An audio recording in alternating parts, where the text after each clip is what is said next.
जय शिवराय मित्रांनो आणि लाडक्या बहिणींनो, हा व्हिडिओ तुमच्यासाठी खूप महत्त्वाचा आहे. तर हा व्हिडिओ शेवटपर्यंत नक्की पहा आणि तुम्ही चॅनलवरती नवीन असाल तर S9 मराठी न्यूजला नक्की फॉलो करा.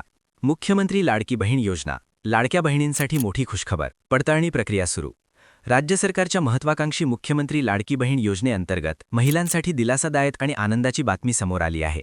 या योजनेचा लाभ पारदर्शक आणि योग्य लाभार्थींना मिळावा यासाठी सरकारकडून पुढील महत्त्वाचे पाऊल उचलण्यात आले असून पात्र व अपात्र लाडक्या बहिणींच्या याद्या अंगणवाडी सेविकांकडे जमा करण्यात आल्या आहेत.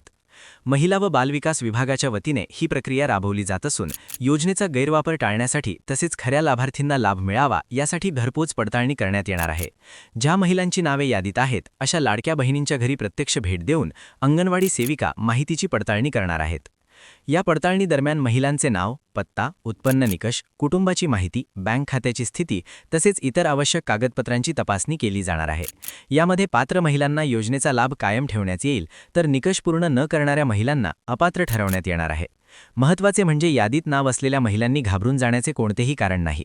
ही प्रक्रिया केवळ माहितीची खातरजमा करण्यासाठी असून पात्र महिलांचा लाभ बंद केला जाणार नाही असे प्रशासनाकडून स्पष्ट करण्यात आले आहे. मात्र चुकीची माहिती दिली असल्यास किंवा नियमांचे उल्लंघन झाल्यास संबंधित लाभ रद्द केला जाऊ शकतो.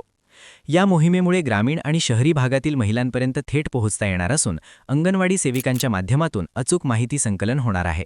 विशेषतः ग्रामीण भागात ही योजना अधिक प्रभावीपणे राबवली जाईल असा विश्वास महिला व बालविकास विभागाने व्यक्त केला आहे. दरम्यान लाडकी बहीण योजना ही महिलांच्या आर्थिक सबलीकरणासाठी अत्यंत महत्त्वाची योजना असून या योजनेतून दरमहा आर्थिक सहाय्य देण्यात येते. त्यामुळे अनेक महिलांना आर्थिक स्थैर्य मिळाले आहे. योजनेच्या यशस्वी अंमलबजावणीसाठी ही पडताळणी प्रक्रिया अंतिम संधी मानली जात आहे.